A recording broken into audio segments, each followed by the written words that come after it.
Vídeo mostra momento exato de avião capotando durante voo no Canadá. E você vai ver ainda. Presidente Lula defende venda direta de gasolina e diesel aos consumidores. E ainda, Rio de Janeiro atinge nível de calor 4 pela primeira vez na história. Essas e outras notícias você confere a partir de agora. Olá, bom dia para você, 11 horas e 31 minutos agora. Seja muito bem-vindo ao Redação Hit, edição manhã desta terça-feira. Hoje é dia 18 de fevereiro de 2025. Chegamos agora ao vivo com as principais notícias do dia. O presidente Lula defendeu a venda direta de gasolina e diesel aos consumidores. O debate ganhou destaque após o governo culpar donos de postos de combustíveis pelos altos preços. Em meio à alta nos preços dos combustíveis, o presidente Lula afirmou que a venda de gasolina e diesel direta aos postos de combustível poderia diminuir o valor dos produtos. Durante a agenda em Angra dos Reis, no Rio de Janeiro, Lula criticou os empresários donos de postos de combustíveis pelos altos preços cobrados e defendeu transparência nas informações. O presidente ressaltou que a gasolina sai da Petrobras a R$ 3,04 e na bomba é vendida a mais de R$ 6,50, que dá mais que o dobro do valor inicial. Isso porque cada estado e cada posto tem liberdade de aumentar o valor o quanto quiser. E os impostos pagos são do ICMS, que vão para os estados. E nos últimos dias, houve aumento de 10 centavos no imposto por litro. Mas alguns postos aproveitaram para aumentar até 40 centavos por litro. Se chegasse direto ao consumidor, a redução de intermediários na cadeia de distribuição poderia resultar em preços mais competitivos para o consumidor, cortando as margens de lucro dos distribuidores e revendedores, além de impostos. Mas a medida poderia enfrentar a resistência dos distribuidores, que controlam o mercado. Além de gerar dificuldade na logística para algumas localidades, o sistema de combustíveis no país hoje se usa da estrutura da infraestrutura dos distribuidores. A Justiça Paulista penhorou 18 imóveis do ex-prefeito Paulo Maluf, de 93 anos. Ele foi condenado por não devolver aos cofres públicos cerca de 417 milhões de reais. Somente uma mansão no Guarujá é avaliada em 2.700.000 reais. O imóvel de luxo, com mais de 1.000 metros quadrados, está localizado na Praia da Enseada. Além dessa residência, a Justiça Paulista penhorou outros 17 imóveis do ex-prefeito Paulo Maluf, em um caso que recebeu condenação em primeira instância em abril de 1994. A condenação passou a ser definitiva em 2007, quando transitou em julgado, ou seja, as possibilidades de recurso acabaram. A penhora foi determinada porque Maluf ainda não devolveu aos cofres públicos cerca de 417 milhões de reais. A ação foi aberta pelo então vereador Maurício Faria, que acusou o então prefeito de fazer promoção pessoal com dinheiro público. Maluf recorreu da sentença, mas não teve sucesso. Em 2017, foi condenado pelo Supremo Tribunal Federal pelo crime de lavagem de dinheiro. O tribunal considerou que Maluf usara contas no exterior para esconder parte dos 3 bilhões desviados das obras da Avenida Roberto Marinho e do túnel Ayrton Senna entre 1993 a 96, quando ele foi prefeito de São Paulo. Em 2018, ele foi condenado pelo Supremo Tribunal Federal por falsidade ideológica eleitoral. Ele cumpriu as penas em prisão domiciliar até maio de 2023, quando, por decisão do próprio STF, teve suas condenações extintas com base nos critérios do indulto natalino. O presidente Lula recebeu hoje político de Portugal para cumprir a agenda política de 2 dias em Brasília. O presidente de Portugal, Marcelo Rebelo de Sousa, e o primeiro-ministro português, Luís Montenegro, devem discutir com o governo brasileiro cooperações em defesa, comércio e meio ambiente. Além deles, uma delegação portuguesa será formada por cerca de 10 ministros para que se reúnam com seus homólogos brasileiros brasileiros para discutir diferentes áreas de cooperação. Também deve haver assinatura de atos. Portugal é a favor da reforma do Conselho de Segurança da ONU, tema amplamente defendido por Lula. E o país europeu presidiu o evento do G20 no ano passado, a convite do Brasil.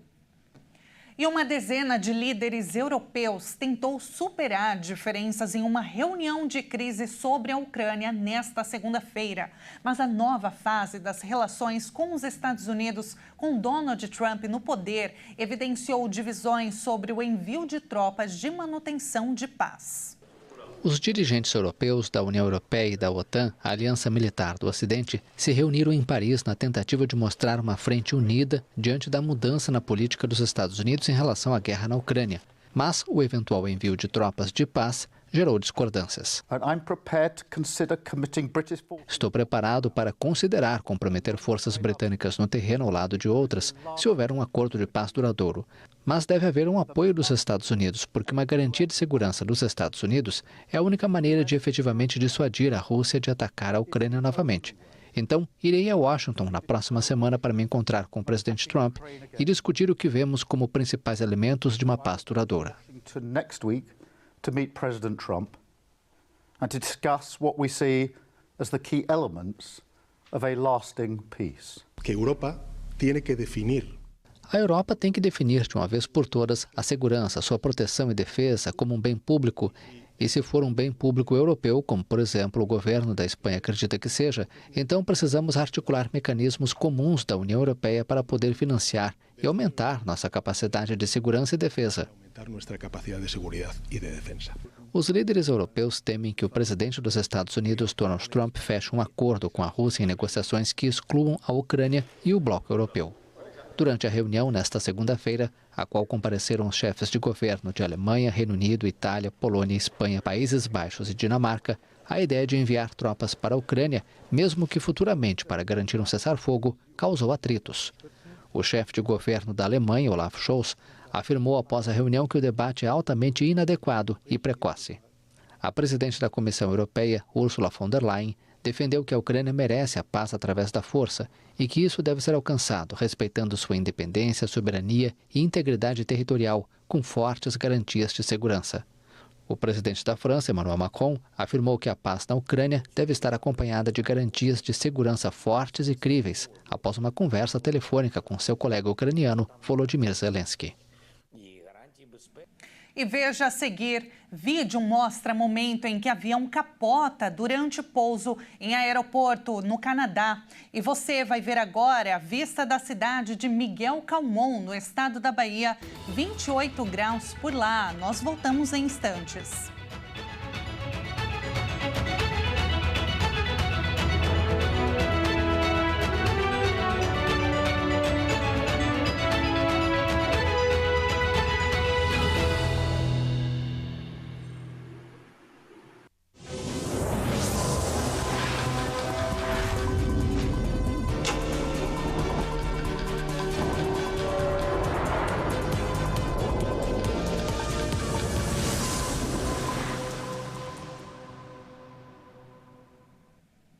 E nós estamos de volta agora pelo horário de Brasília, 11 horas e 41 minutos. Pelo menos 30 pessoas morreram e 15 ficaram feridas quando um ônibus de passageiros caiu em um abismo de 800 metros de altura no sul da Bolívia. A suspeita é de que o coletivo estava acima da velocidade permitida. Um ônibus de passageiros caiu em um penhasco na Bolívia, matando pelo menos 30 pessoas e ferindo outras 15.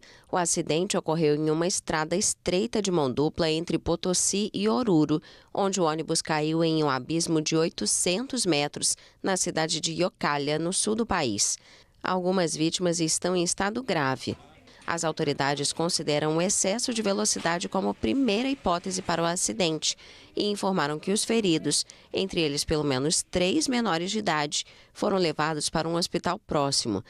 Este é o acidente de trânsito mais grave registrado até agora em 2025. Cerca de 1.400 pessoas morrem nas estradas bolivianas todos os anos. principalmente devido à imprudência dos motoristas e falhas mecânicas, de acordo com dados do Ministério do Interior. Imagens feitas do aeroporto de Toronto, no Canadá, publicadas agora há pouco, registraram o momento exato em que o avião da Delta Airlines capotou durante o pouso na tarde desta segunda-feira. Com a explosão, o avião vira para o lado direito e então capota. As chamas são contidas logo depois. As razões para a aeronave ter virado ou de como perdeu suas asas ainda são desconhecidas. Apesar do fogo e de o avião ter ficado de cabeça para baixo, as 80 pessoas a bordo, incluindo passageiros e a tripulação, conseguiram sair da aeronave, mas 18 pessoas ficaram feridas, 3 delas com gravidade, incluindo uma criança. O Conselho de Segurança de Transporte do Canadá investiga o caso. E aí, depois desse acidente, surgiram muitas preocupações e a pergunta que fica é, o que explica tantos acidentes aéreos? De acordo com um painel do Sistema de Investigação e Prevenção de Acidentes Aeronáuticos, o CIPAER, foram registrados mais de 20 acidentes e incidentes graves ao longo de janeiro e os primeiros dias deste mês só no Brasil. Em outros países, como no Canadá, por exemplo, que nós vimos, nós temos registrado muitos casos também. E o último deles, esse do avião que capotou durante o pouso em Toronto. Para falar sobre esse assunto, vamos conversar agora com Luiz Felipe Mendes, piloto e especialista em aviação civil. Luiz Felipe, bom dia para você, seja muito bem-vindo. Bom dia, tudo bem? Bom dia a todos do jornal. Luiz Felipe, muitas pessoas estão temerosas, diante de tantos casos de acidentes aéreos, não só no Brasil, que realmente são números alarmantes e a maioria deles são aviões de pequeno porte. No Canadá, nós vimos esse acidente, felizmente, somente feridos. Nós vimos recentemente um avião também que colidiu com um helicóptero nos Estados Unidos. Enfim, são tantos casos chocantes só nesse ano, e o ano está começando, a gente está em fevereiro ainda. O que explica isso? Causa humana é o principal fator para acidentes aéreos? Bom, quando a gente fala de acidente aéreo, nós temos ali 3 fatores que nós vamos estudar, o meio, o homem e a máquina. Então, o meio é a atmosfera, a meteorologia. O homem, somos nós, o que o piloto está fazendo, as condições que o piloto está ali, e a máquina, são as condições da máquina do equipamento. Geralmente, não tem como falar o motivo de um acidente antes da sua investigação, de ter a sua perícia, todos os laudos técnicos avaliados pelos investigadores. Mas o que acontece é que, realmente, se nós compararmos aí o ano de 2023, eu posso estar errado com a questão dos números, mas tivemos, se eu não me engano, se eu não estou errado, 19 acidentes aéreos, e agora já em janeiro, janeiro e fevereiro de 2025, nós já temos 20 acidentes aéreos. É um aumento significativo, sim, houve esse aumento, mas não é um fator de preocupação quanto à manutenção, quanto à qualidade dos tripulantes ou à qualidade do sistema de aviação civil. São algumas fatalidades que aconteceram e que têm que ser investigadas. Cada acidente tem a sua particularidade, é diferente a causa de um acidente para outro e a gente não pode generalizar. É possível ter um erro humano? Sim, é possível. É possível ter um problema na meteorologia onde coloque a aeronave numa situação crítica? Sim, é possível. É possível ter um problema com o equipamento? Sim, é possível. Porém, todos esses problemas são mitigados, eles são incansavelmente investigados para quando existe um acidente, para que não haja um acidente igual. A aviação ela é segura nesse aspecto por conta da sua disseminação de informação. Todo acidente ele tem, a investigação de acidentes tem um caráter ostensivo da resposta, e não para buscar um culpado. Não é essa a ideia, buscar um culpado, e sim a ideia de melhorar a aviação como um todo. E a aviação, ela é segura. Antes que todo mundo, né, a maioria das pessoas pergunta quando tem um acidente para mim, assim, é seguro? O que está acontecendo? Não tem uma causa específica. Realmente, tem muito acidente que aconteceu agora em janeiro, né? Uma causa que nós não sabemos ainda. Mas não existe uma causa específica para isso. Não tem um aumento por conta de um fator isolado. Aqui no Brasil, os últimos acidentes que ocorreram neste ano, Luiz Felipe, foram com aviões de pequeno porte, né? Existe diferença do treinamento que um piloto de avião comercial passa, do treinamento, do estudo que um avião desses aviões de pequeno porte estudam, passam por esse treinamento? Há uma diferença? Porque eu gostaria de entender o porquê de tantos acidentes com esses aviões menores, aqui no Brasil especificamente. O treinamento do piloto, ele é um treinamento muito rígido, muito criterioso. Ele começa desde do aluno piloto, no piloto privado, onde ele faz o curso teórico, onde ele faz a banca, né, a banca de testes de conhecimentos teóricos dentro da Agência Nacional de Aviação Civil, na ANAC. Depois ele completa as horas de voo, lá, suas 40, 50 horas de voo, para tirar a carteira de piloto privado, onde ele consegue voar uma aeronave. Ele não pode trabalhar comercialmente. Após isso, ele vai fazer as horas que são equivalentes para a carteira de piloto comercial, e aí ele vai agregar instrumentos, né?